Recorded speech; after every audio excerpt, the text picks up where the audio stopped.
Moi, ce que je fais sur Twitch, c'est principalement du multigaming. Je fais beaucoup de Minecraft. Je fais aussi du FPS comme Escape from Tarkov, comme The Cycle Frontier, etc. Mais à la base, j'ai vraiment été connu pour du multigaming. Et les deux jeux de prédilection, ça a été vraiment Minecraft et Final Fantasy XIV. Alors, un avenir, j'espère. Maintenant, Oui. c'est vrai que c'est assez compliqué. Moi, des projets, j'en ai plein. Notamment déjà pouvoir développer ma chaîne, investir si la possibilité d'investir dans du matériel pour le stream, comme par exemple un Go XLR ou quoi que ce soit, pour améliorer la qualité du stream. Pouvoir éventuellement arriver à toucher à des œuvres caritatives. J'aimerais vraiment monter une communauté qui participe pour éventuellement les enfants à l'hôpital, une cause qui me touche assez.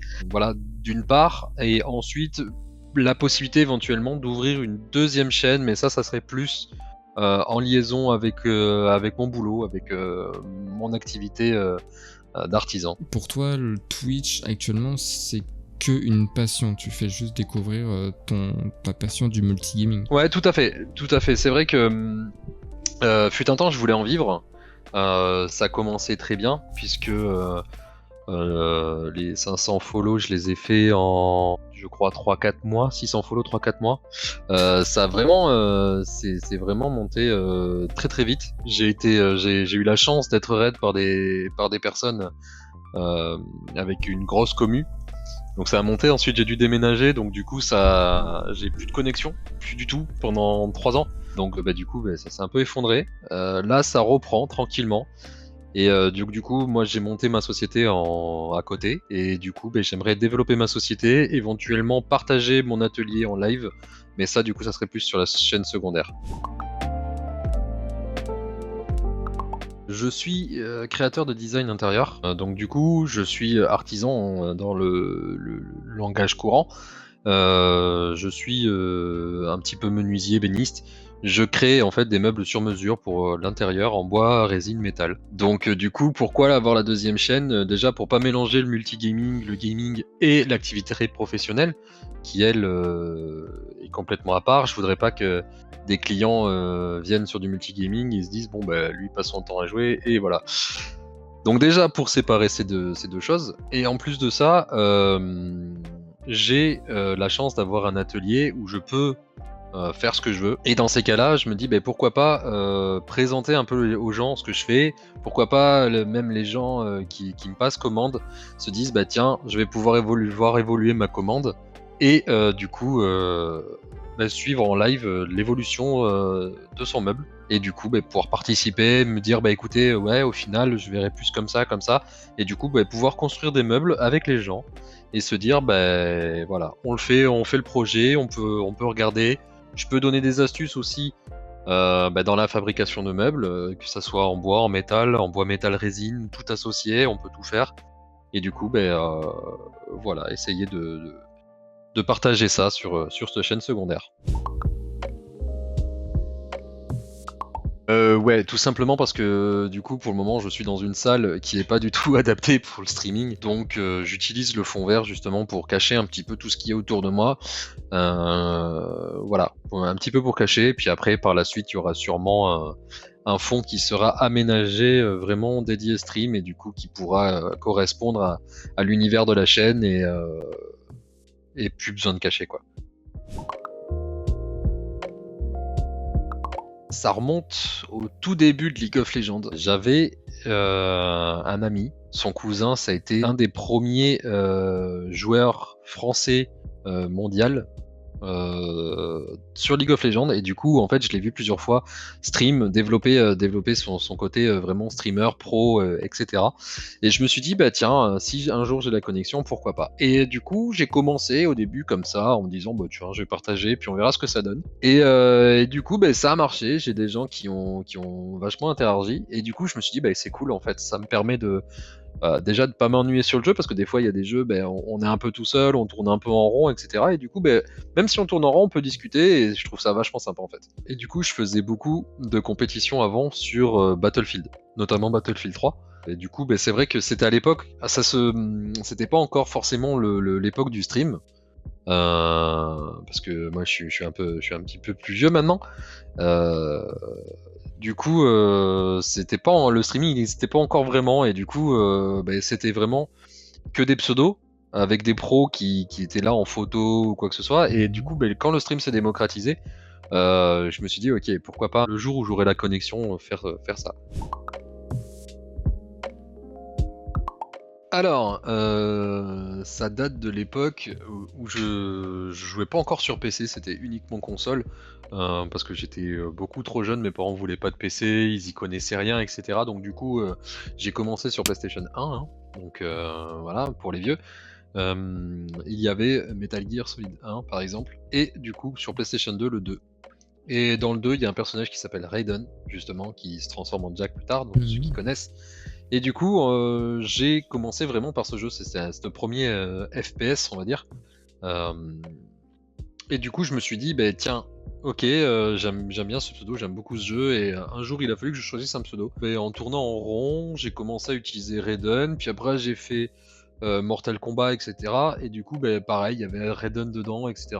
Donc je me suis dit, tiens, allez, c'est parti, j'utilise ça, et puis 3340, hein, quand on sait pas quoi mettre derrière, on met le code postal de sa ville, et puis voilà.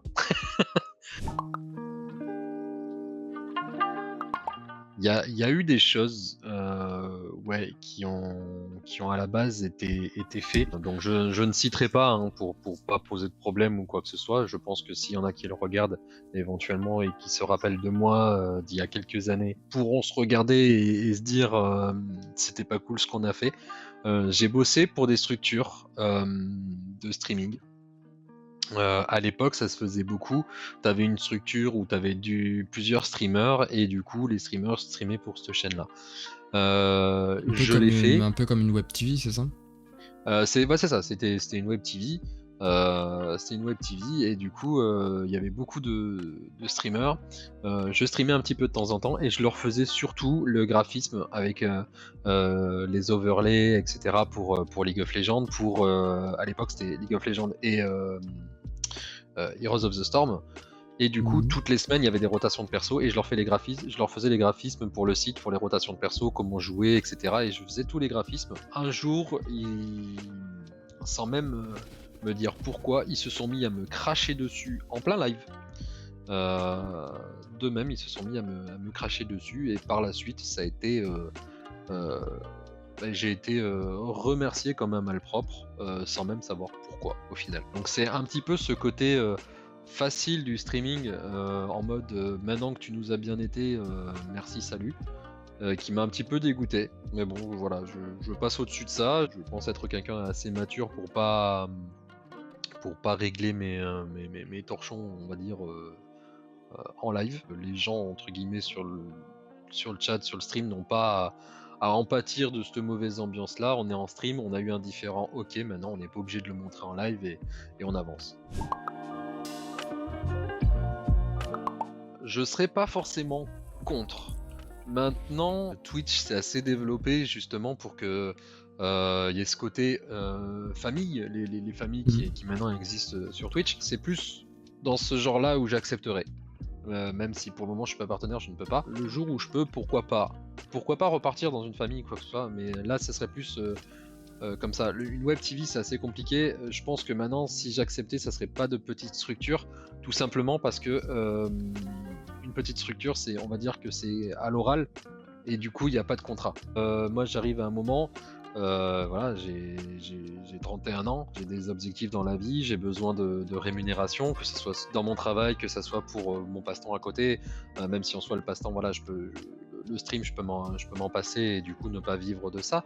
Mais si je rejoins des structures, que je donne de mon temps, et que, admettons, ça régale, et que derrière moi j'ai rien, non. En fait, donc moi je suis pour le partage, je suis tout à fait d'accord pour donner de mon temps, aider une structure, etc. Même si c'est qu'une toute petite compensation à hauteur de ce que j'ai pu fournir, c'est pas un problème, mais il faut que ça soit cadré. Voilà, c'est tout. Un jeu que j'aimerais bien redécouvrir, je dirais Final Fantasy XIV. J'ai jamais Voilà, joué à ce jeu, donc je pourrais pas te dire. c'est un MMO, donc c'est très chronophage, ça prend énormément de temps pour arriver à faire, vraiment ce que tu veux. Donc c'est un jeu qui a commencé vraiment, tout petit avec, pas mal de quêtes et après là ils ont sorti, je crois que, si de souvenir c'est 5 DLC, 4 DLC.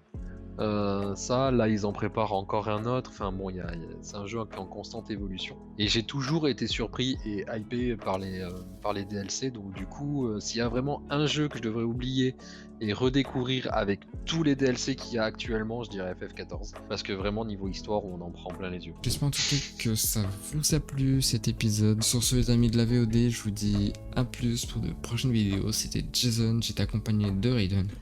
Bye tout le monde. Salut!